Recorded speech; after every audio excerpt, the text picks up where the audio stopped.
Estimadas irmãs, estimados irmãos, boa noite. Já pedimos a Deus essa bela oração. Acalma minha alma.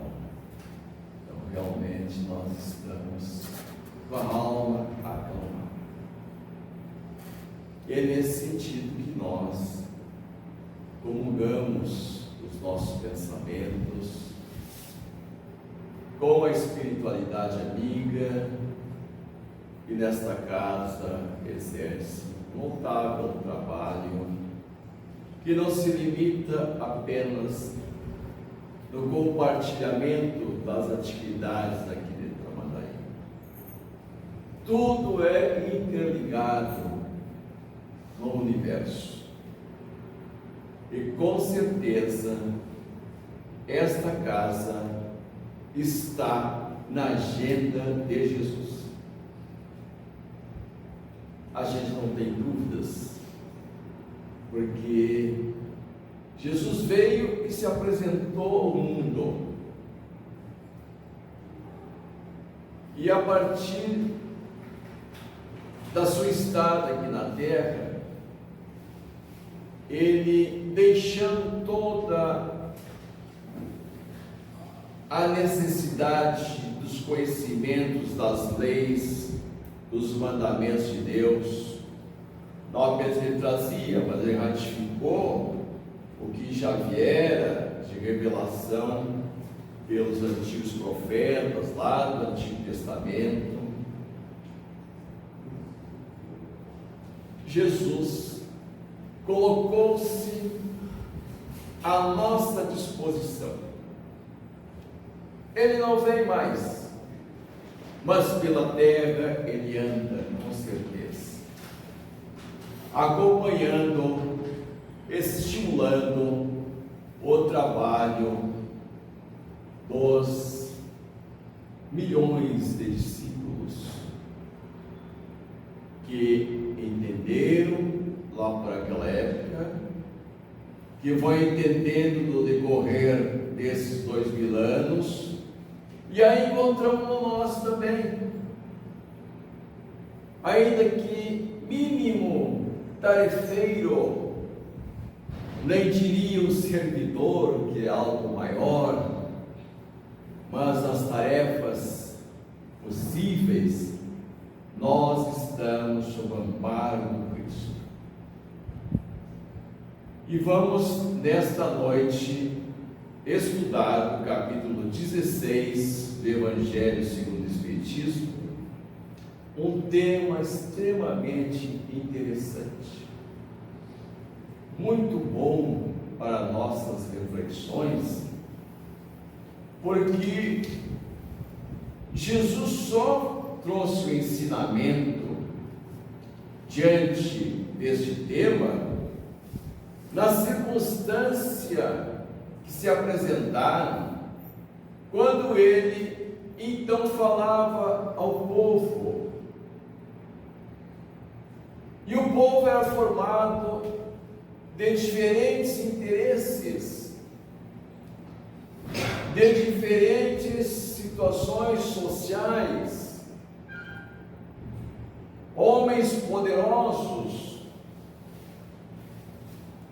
que compunham a elite da sociedade judaica, com referendo ante compromissos políticos administrativos pelo próprio imperador de Roma, e naturalmente a grande multidão eram de pessoas mais modestas, trabalhadores simples, donas de casa, e a atividade econômica na época, notadamente, era a pesca, atividade agrícola, pastoril. Por isso que Jesus sempre andou caminhando.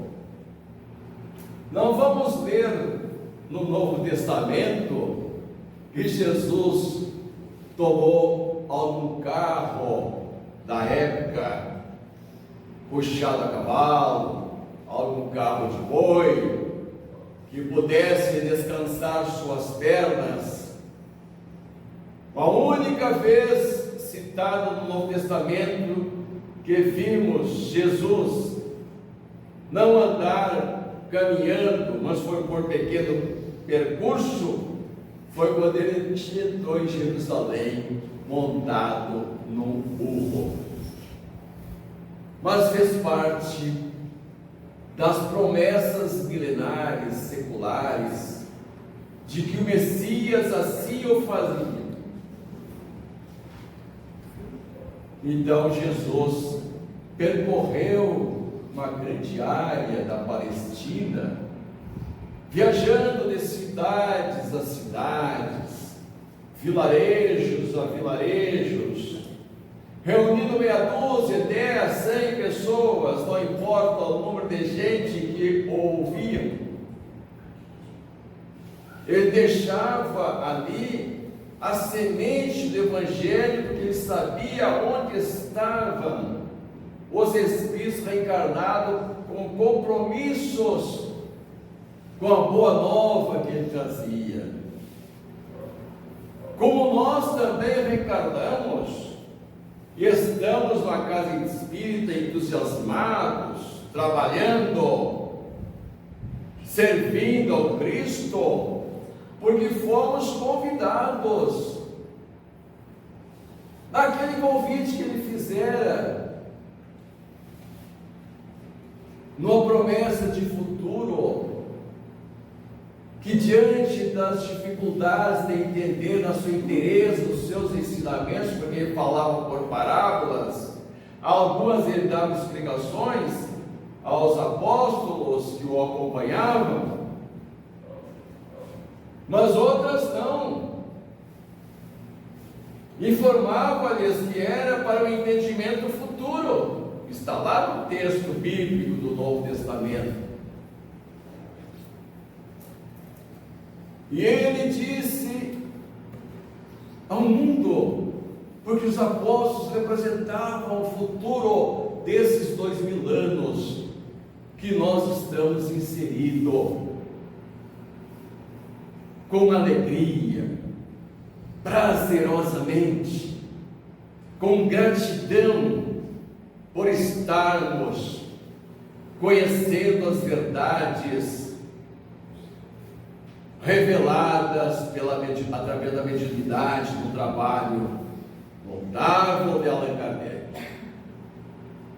Vejamos o que ele disse para nós: se me amais, guardai os meus mandamentos, e eu rogarei o Pai, e ele vos enviará um outro Consolador, porque eu era o Consolador, para vos lembrar de tudo que eu tenha dito e dizer muito mais. Nós estamos aqui recordando os ensinos de Jesus, que até talvez muitos de nós conhecemos muito e praticamos pouco, equivocadamente pelo contexto religioso de então. Mas hoje nós temos o Espiritismo como um Consolador prometido por Jesus, e não é por sermos espíritas que queremos colocar a brasa no nosso assado. Notáveis espíritos pela revelação mediúnica, contemporâneos através de Chico Xavier, de Valdo Franco e outros tantos, confirmam ser a doutrina espírita, o Espiritismo, o Consolador prometido por Jesus. Porque aquelas questões que não foram bem entendidas são hoje, com a clareza dos conhecimentos que avançaram ao longo do tempo, que resistiram às investigações científicas de hoje, que contribuíram para que a ciência viesse a se espiritualizar. Hoje alguém dizer que não acredita na existência do espírito, da alma, é uma pessoa desinformada, é uma pessoa que não lê,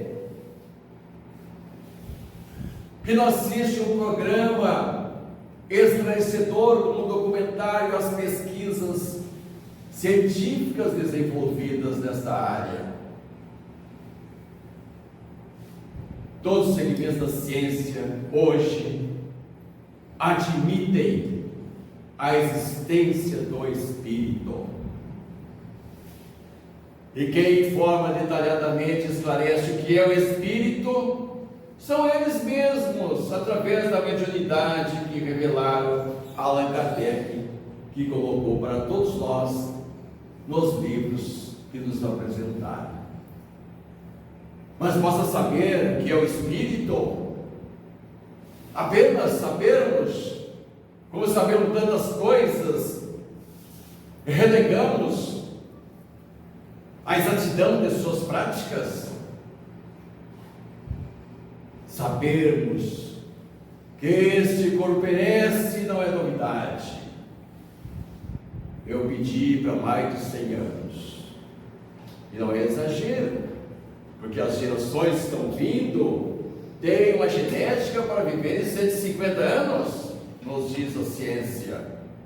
Veja os nossos netinhos, veja essa nova geração que vai 150 anos, cujo corpo resistirá a alguns vírus, algumas bactérias que já existem hoje, que no início do século 20 dizimavam vidas. Uma gripe, uma dor, 1/3 da população planetária, lá em 1900 e alguma coisinha a mais, chamada gripe espanhola, que nada mais é que H1N1, que nós recebemos a vacina hoje.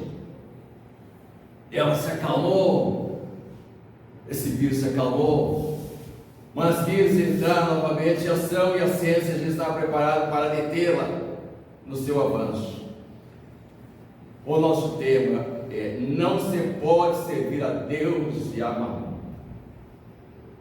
Diz muito de perto do entendimento nosso quanto à nossa natureza espiritual. É um tema extremamente importante,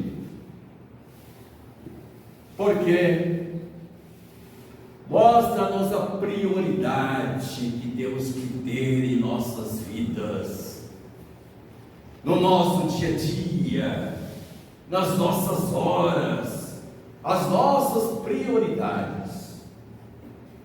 Prioridade não significa relegar o restante.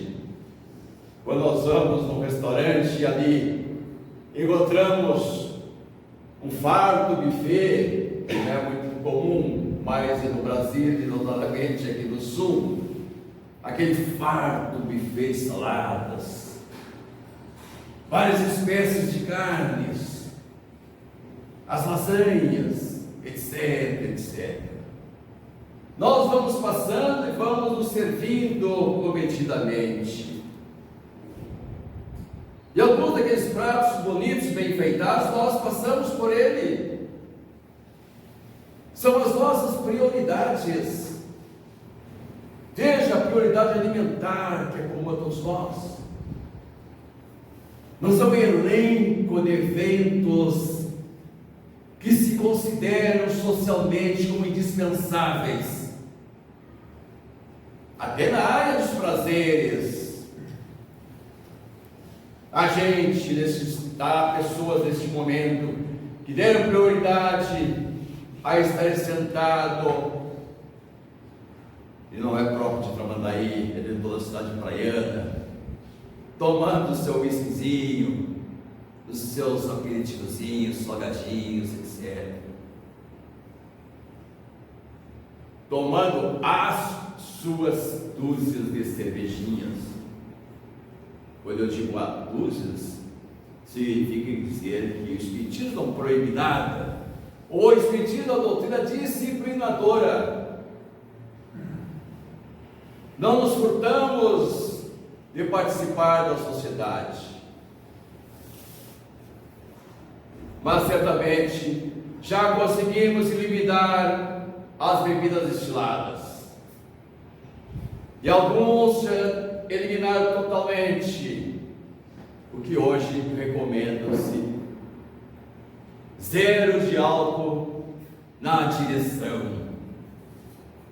Mas a direção também é de nossas vidas, não é no volante apenas, mas nós temos nosso livre-arbítrio. Nada é pecado da doutrina espírita. O pecado está dentro de nós quando fizemos prioridades mais relevantes, porque podemos fazê-las. Um amigo, expositor espírita, já ouvimos ele dizer assim: o espiritismo não é para qualquer um. É um contexto importante, porque nós vamos alencando prioridades. Algumas coisas que eram prioridade de um tempo atrás já não o são hoje, mas não é pecado para quem as tem, porque cada um de nós vive o seu tempo de evolução. Então, nós caminhamos nesse sentido ao longo dos milênios. Faz tempo que nós estamos nestas conquistas, desde antes de conhecer Jesus. Mas não se pode servir a Deus e a mamãe. Essa prioridade que Jesus coloca está entre as coisas materiais e as coisas espirituais. O mamon como símbolo da riqueza, do dinheiro, dos bens materiais. Pode ser que o mamon para alguém seja uma bicicleta, seja uma moto, seja um carro até um tanto seminovo, seja um carro zero, seja um carro de mais de R$1 milhão.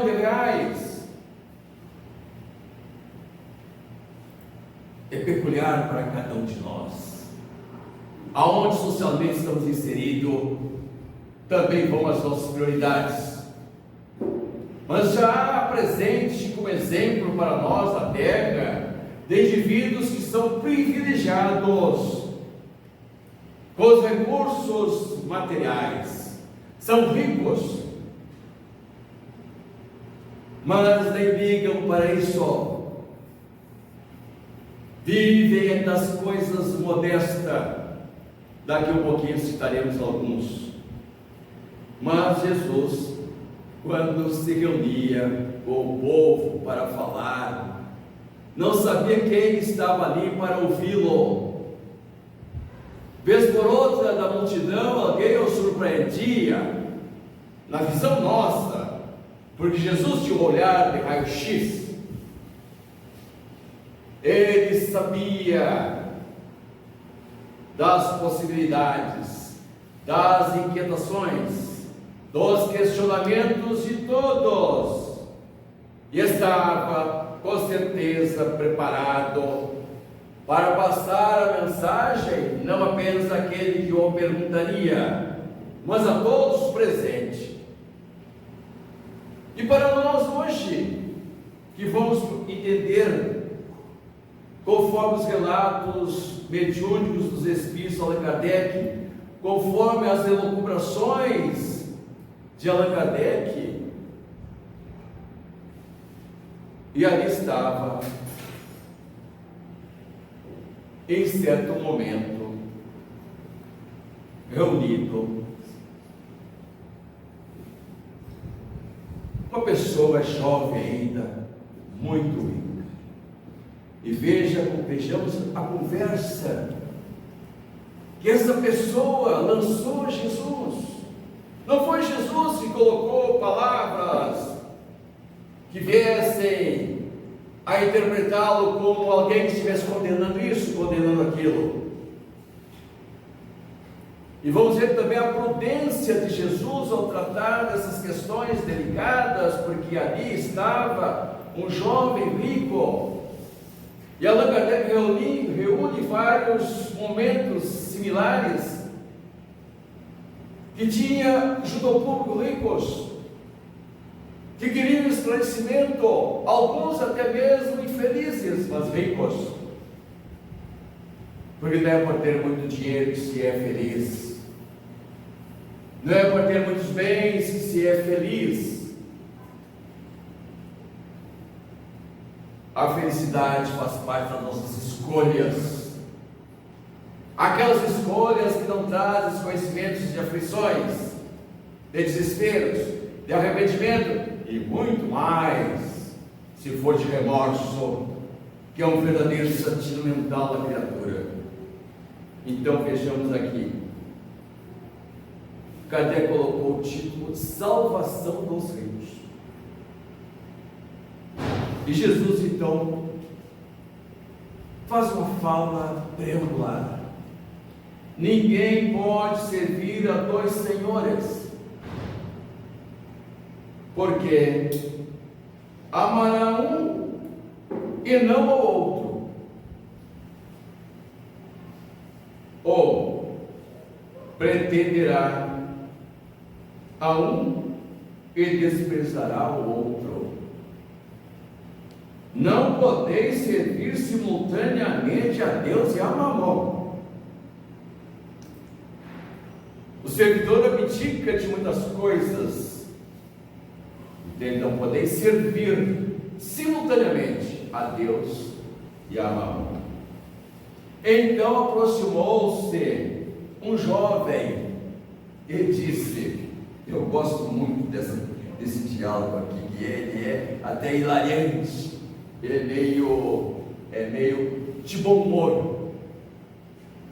Bom mestre, olha a postura do jovem, que nota-se ser um judeu e praticante do judaísmo.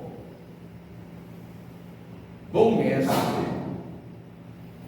que bem devo fazer para adquirir a vida eterna? A vida espiritual. Ele sabia que ia morrer, como todos sabem, mas a vida eterna.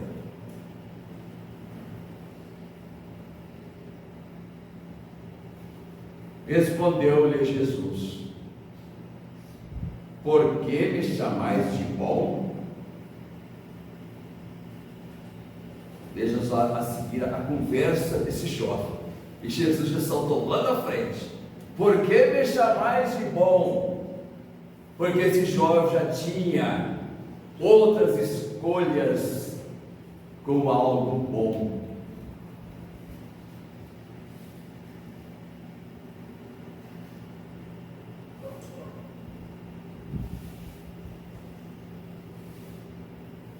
Aí diz, por que me chamais de bom? Só Deus ou é bom?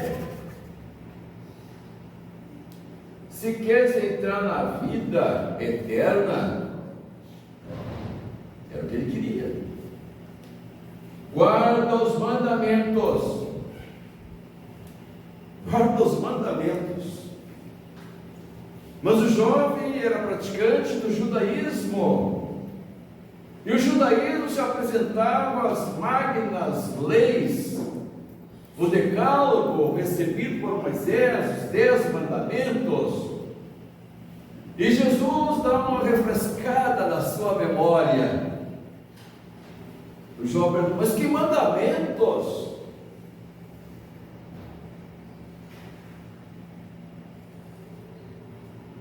Disse Jesus, não matarás, não cometerás adultério. São componentes dos 10 mandamentos. Não furtarás, não darás testemunhos falsos, honra o teu pai e a tua mãe.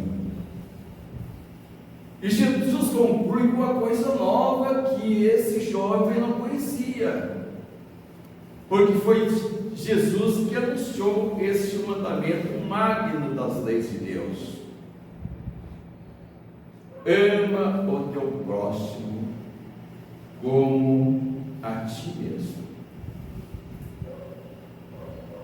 O moço lhe replicou: olha, eu tenho guardado todos esses mandamentos. Afinal, era praticante do judaísmo. Mas Jesus colocou ele na parede. Desde pequena mocidade.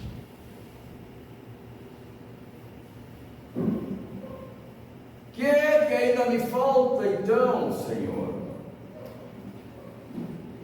Diz Jesus: se queres ser perfeito, vai, vende tudo que tens, dá aos pobres, e terás um tesouro no céu.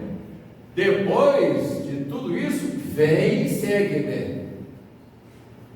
Olha que Jesus fez um desafio, que sabia que ele não resistiria. Jesus não estava querendo que ele se transformasse mais um pobre, porque ele sairia a pedir também. Desafiou para ver a sua prioridade. Ouvindo essas palavras que fez o moço,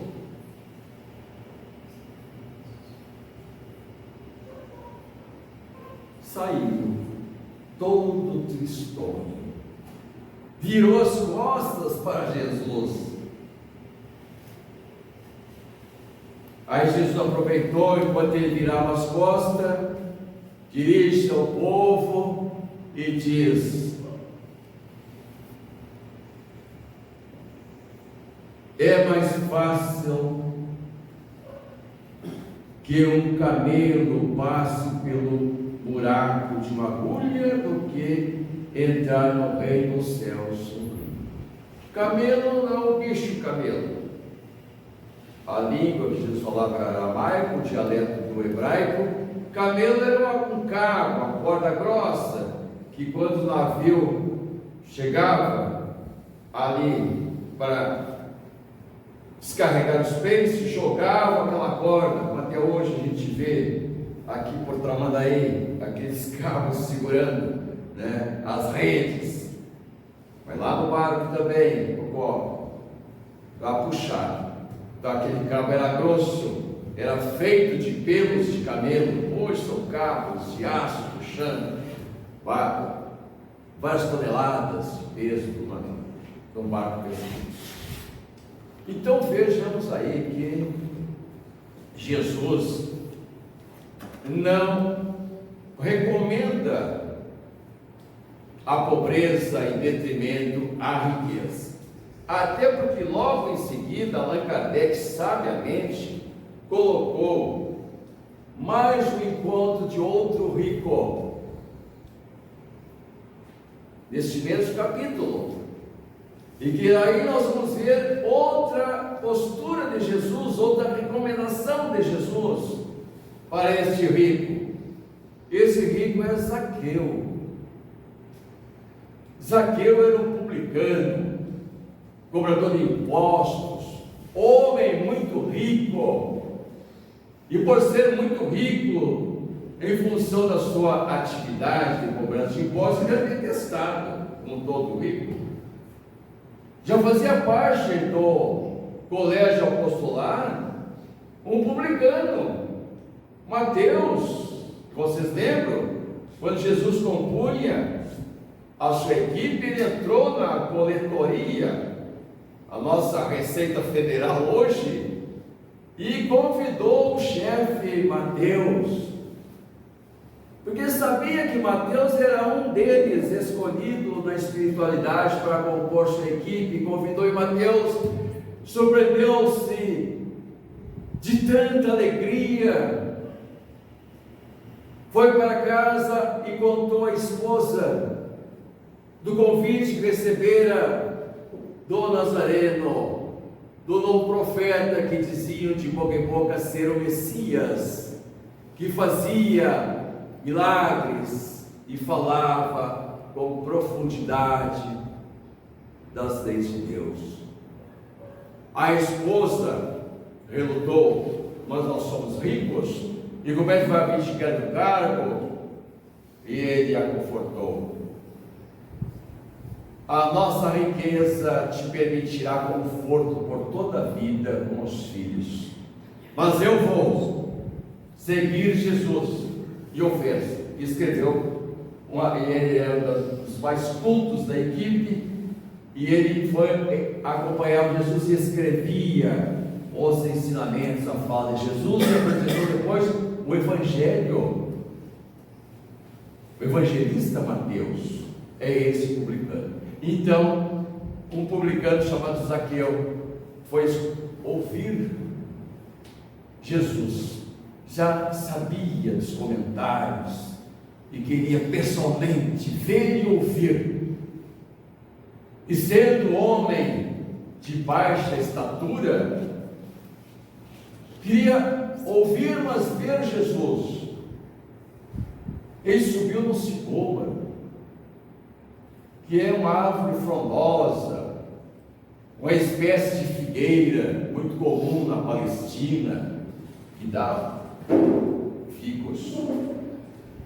Subiu, e Jesus, andando no meio do povo, viu aquele homem subido naquela árvore e disse: Zaqueu. Ele surpreendeu, se pensar meu nome: Zaqueu, desça dessa árvore, que eu quero estar esta noite em tua casa. Zaqueu desceu, foi para casa, contou à esposa que o profeta Nazareno estaria à noite em sua casa e queria preparar o jantar. Reuniu empregados para oferecer um lindo jantar e convidou muitas autoridades, vários publicanos, homens bem-sucedidos da sociedade, porque certamente Jesus traria informações preciosas. E Jesus chegou no jantar com a sua equipe, e ali falou para todos. Zaqueu já estava extremamente motivado e disse ali diante do público, seus pares e homens ricos também: Senhor, eu vou doar para as ações junto aos pobres metade da minha fortuna, e o restante é o suficiente para mim e a família. E assim o fez. E nós vamos saber pela mediunidade idônea de Divaldo, de Joana de Anjos e outros, que o publicano Mateus, nesses séculos, tiveram várias reencarnações, algumas narradas por Emmanuel em alguns dos seus livros, mas a última reencarnação foi com o Dr. Bezerra de Menezes, este que se manteve desde aqueles tempos apóstolo de Jesus, porque é difícil de alguém esclarecer, um historiador, que com a morte, abrindo uma vaga entre os 12, com o suicídio de quem? Jesus, eu vou dar uma plana assim na cabeça de Judas, obrigado. Com a morte de Judas Iscariote, Pedro convida Zaqueu para ocupar sua vaga e dá-lhe o nome de Matias. Passa a existir no Novo Testamento, após a morte de Judas, um apóstolo novo, Matias, que é o nosso Zaqueu. Amigos, a nossa hora passou e vocês podem pegar o capítulo 16 e continuar lendo em casa, que é de uma beleza espetacular. Tem ali um encontro de um jovem rico que era um grande atleta, um Ayrton Senna daquela época das corridas de biga, que foi ter com Jesus, querendo acompanhá-lo, e Jesus também coloca desafio para esse jovem rico e com todo o prestígio em Israel. Mas só para nós concluirmos, dizer que nos tempos atuais nós temos excelentes exemplos. Às vezes as pessoas olham meio atravessado para alguém que é rico, mas não é na sua totalidade. Tem ricos fazendo um trabalho extraordinário. Eu gosto muito de alguns nomes internacionalmente consagrados. Bill Gates, dono da Microsoft, um dos pioneiros na área da cibernética, talentoso.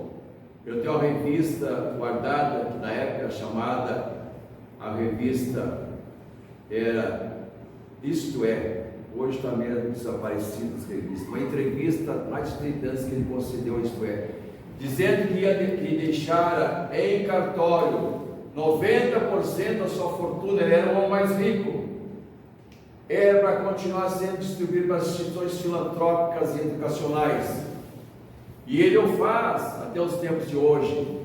E depois que ele perdeu, após vários anos de ser o homem mais rico do mundo, o que ultrapassou, chegou a ser o mais rico do mundo, entrevistado disse assim: o Bill Gates não é o mais rico do mundo porque ele é muito generoso,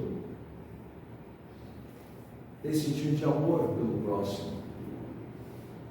E aí nós vamos ver muito aquele bilionário Jobs, dono da Apple, pouco mais de 50 anos, foi acometido de um câncer, com prognóstico para a morte. E ele na entrevista diz assim: a minha fortuna não me resolve o problema de minha saúde, eu vou morrer. E muitos outros ricos. Agora nós temos um que é o mais rico do mundo atualmente, que é Elon Musk, que tomou vulto esse nome no Brasil pelas brigas com o Supremo Tribunal Federal para que tivesse um representante da sua empresa no Brasil. Ele resolveu, após pagar multas muito altas, ele transfere para países da África altos valores para minimizar os programas, minimizar a fome nos programas existentes em alguns países africanos. Ele é um indivíduo que ama o planeta Terra e investe altos valores nas questões climáticas e no aquecimento global. Ele dispõe de altos valores para as pesquisas da colonização de Marte, mas ele diz que antes tem que salvar a Terra para colonizar Marte. E é altos e altos valores, tanto que o próprio presidente eleito agora, Trump, deu um cargo muito importante para ele administrar. Então, meus amigos, São esses exemplos e tantos outros no Brasil que nós temos. Vamos ver na mídia as informações da participação de obras sociais. Agora nesse cenário que tivemos das inundações aqui no Rio Grande do Sul, grandes empresários do Brasil e até do exterior transferiram valores altos para os municípios. Então, nós caminhamos realmente para um mundo de renovação, de regeneração, onde cresce o bem e, consequentemente, vai reduzindo o espaço do mal. E nós, espíritas, estamos empenhados nisso, e a doutrina espírita hoje é respeitada no mundo como um trabalho espiritual em favor da sociedade humana. Muita paz, muito obrigado.